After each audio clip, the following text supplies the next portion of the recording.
Joe Exotic's presidential run. Single-handedly the strangest presidential run in American history.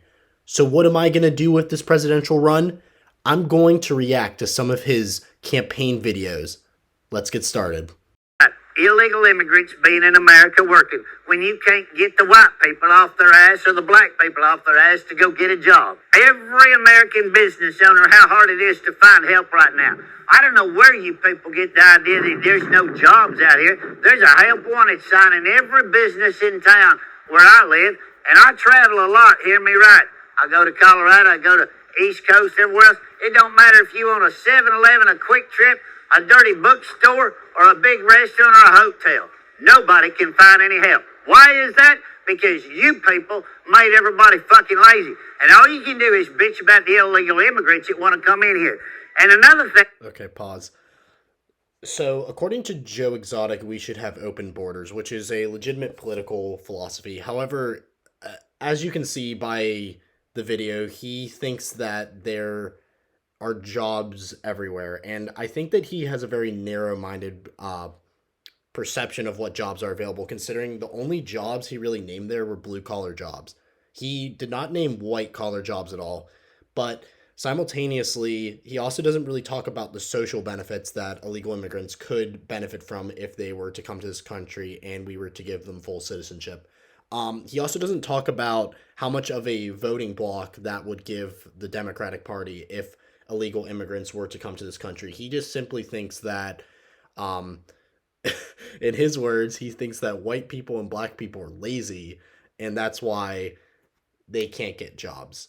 I don't think that's correct, but that he's entitled to his opinion. But blue collar jobs are not the full extent of the American workforce. You need to consider white collar jobs, the social benefits, and the logistics around giving citizenship to millions of people.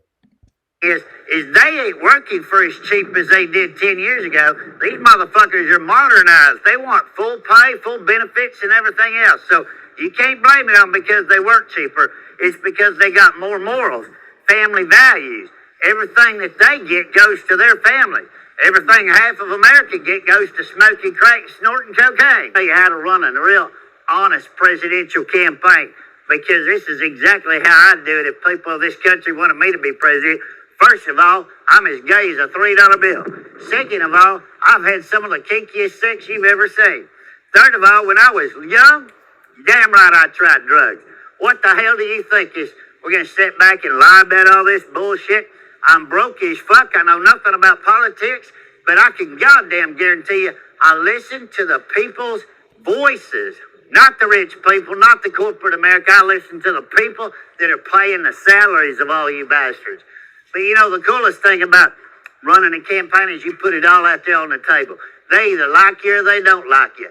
And they ain't got nothing to talk about. Trust me on that one right there, okay?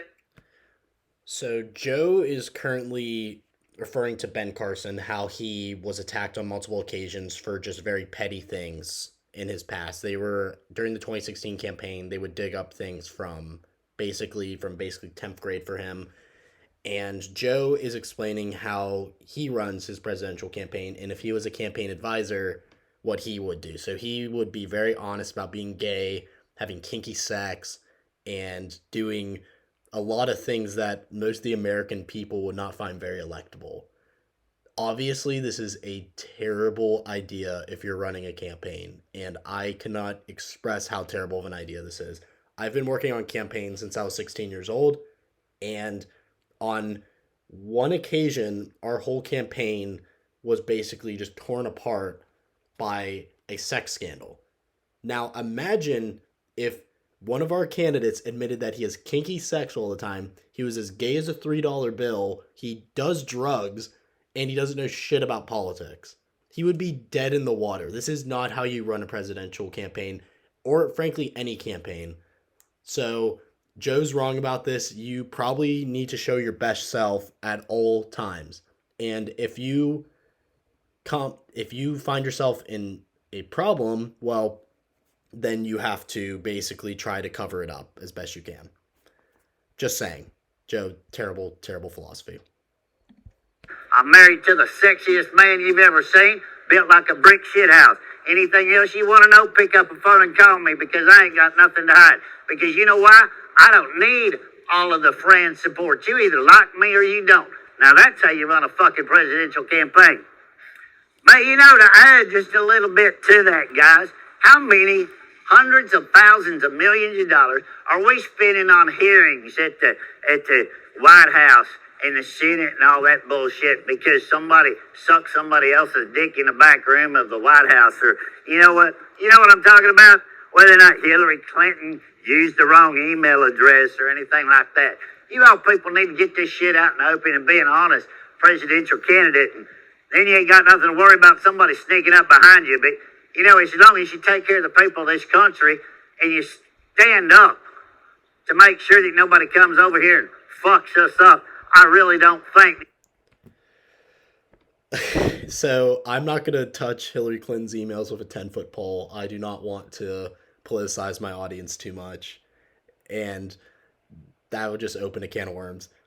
When it comes to congressional hearings, they're actually fairly cheap, considering the average hearing on average costs between like $20 to about $5,000 per hearing, which, considering the U.S. budget, is just a drop of water. So I don't think that that's really an issue.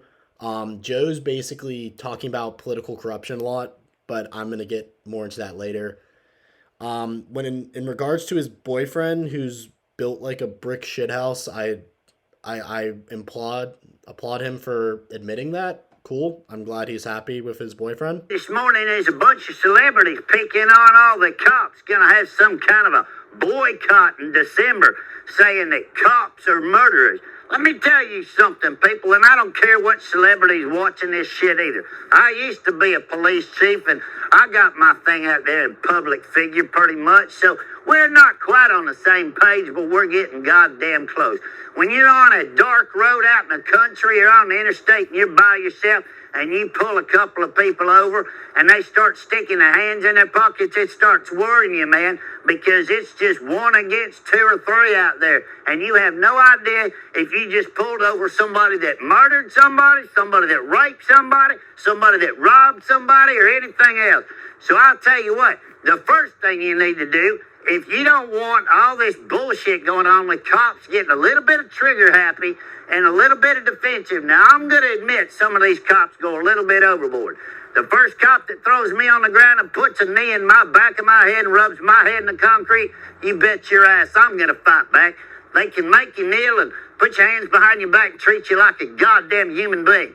But I'll tell you something, you start getting some of these people to pull their fucking pants up and their ass not showing and walk around and treat people with respect and open some doors for some elderly people and start busting their ass in school like we used to when we were kids, and you'd have a whole lot less trigger finger happy cops.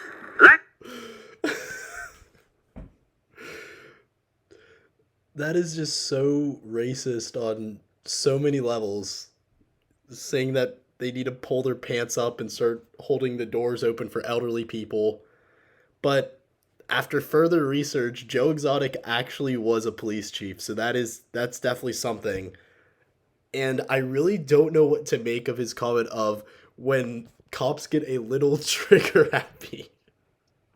It's not funny, I'm sorry. This is just insane. Police brutality definitely is an issue in this country.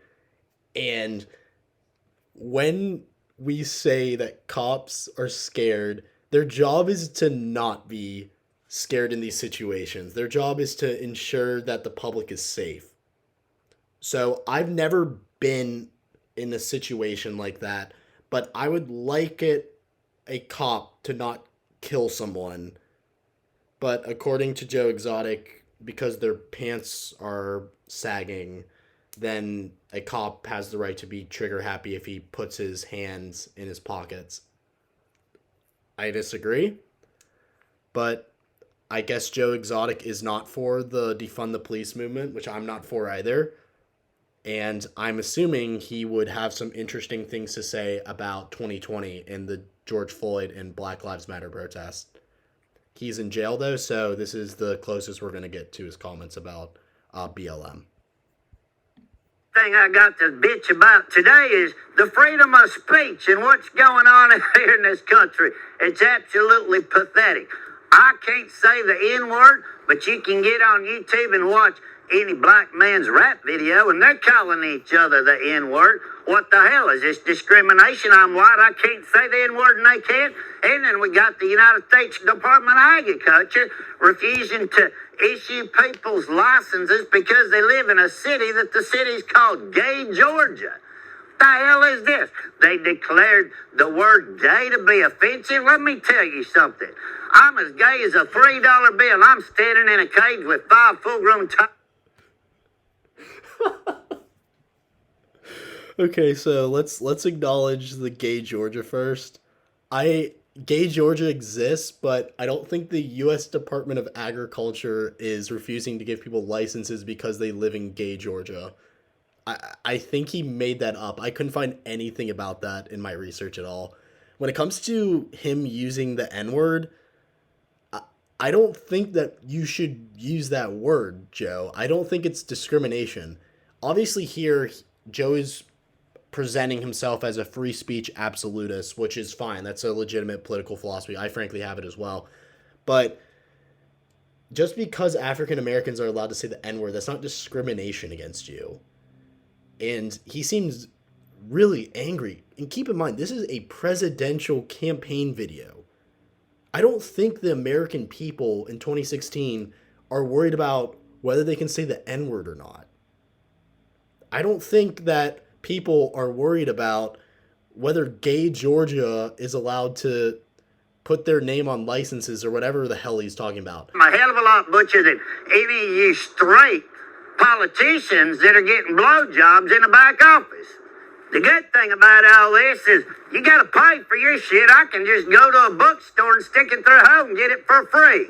If you don't think anybody's got anything dirty to talk about me, I put it all out there on the line. Everybody knows everything about my private life, anything that's went on in my life or anything else. So I'll tell you what, I've seen a lot of people on the internet say, Joe, I'm going to write you in for president if we don't get a 30-minute sit down. I'll tell you people something. I don't know shit about politics. So that's Joe Exotic's views on corruption. He thinks that every single politician is getting gay blowjobs in the back office and they have to pay for them. News media never asks her one thing when they're interviewing her as a tiger expert here in America. And that is, why won't she take a polygraph test to clear her so-called good name about the suspicion and the possibility that she ground her husband, Don Lewis, up and fed him to the tigers in order to collect. Yes, the one issue the American people have been trying to find this whole campaign season. Whether Carol Baskin killed her husband. Keep in mind, this was 4 years before the Tiger King documentary, so I would say 99% of the viewers of this don't know who the fuck Carol Baskin is or care what she's doing.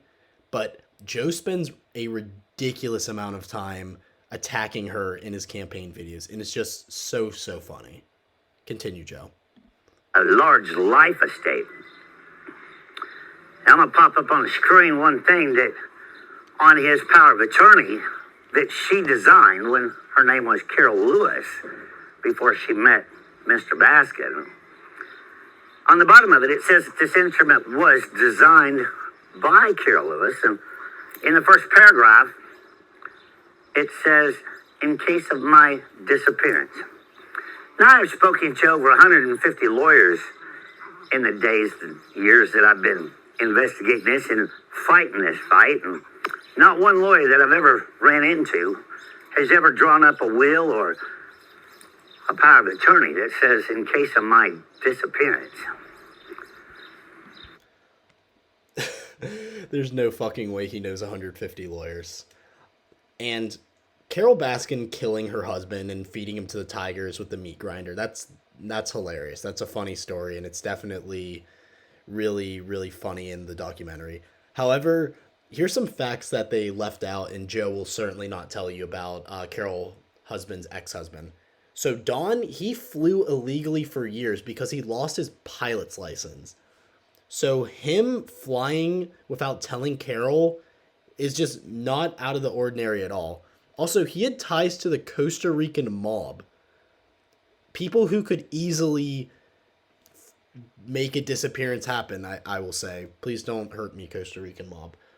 But yeah, Carol Baskin killing her husband probably didn't happen. It's really funny though, especially with the music video. Presidential candidate 6 questions for the last couple of days, and we're going to ask you those very same 6 questions right now. Okay. Here in America, we have a war in the animal world and the animal rights people in order to take our rights away. And 62.8 million people here in America own pets, and we'd like to know your comments and your concerns about a few issues.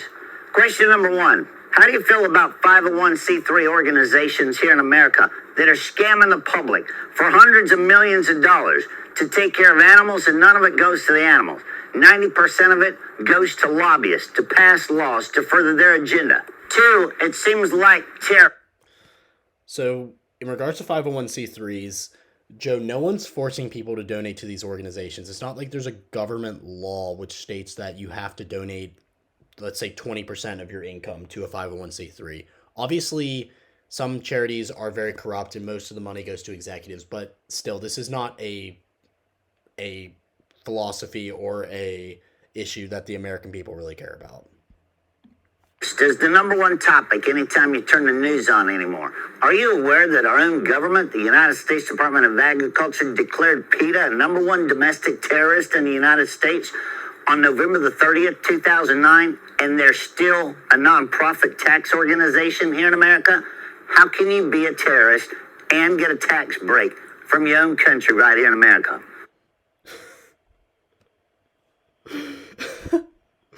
Okay, so the U.S. Department of Agriculture does not have anything to do with terrorism. That would be the Department of Homeland Security. PETA is not a terrorist organization. It might have been on a few FBI watch lists because they obviously do some very extreme things when it comes to animals, so they could be considered as eco-terrorists. But Joe Exotic just really, really hates the Department of Agriculture, and he really, really hates PETA and any animal rights groups. So is PETA a terrorist group? No, not really. Just Joe, just not like him, yeah. But that's just so funny. He has no idea what the Department of Agriculture does. As you've seen in this video, he apparently thinks they give out driver's licenses, and they also can declare and fight against terrorism. Nice. 3, we'd like to know your opinion on how you feel on online bullying, not only of children, but adults, in the name of free speech, in order to bash somebody and ruin their reputation and their good name, only to make money for yourself and get away with it under the Declaration of Free Speech. This is referring to a bunch of Craigslist ads which gave his animals, well, I guess his zoo, a bunch of bad reviews because they thought this was inhumane. So according to Joe, this should be illegal. You should not be allowed to write defamatory or bad statements on things like Craigslist. And according to him, it's online bullying. I obviously don't agree with this because how are you supposed to know if there's a shitty service? Also, as the documentary showed, Joe was doing a lot of illegal things on this farm / zoo, including euthanizing endangered species. Or we'd like to know, how come us Americans that own our own property, own our own houses, and pay taxes on them do not have the right to have our own pets that we choose to have on our property or in our homes? Number 5. So this is referring to the Department of Agriculture, apparently, because they pass laws too, restricting the ability to own endangered species on your property, which in itself is a good law.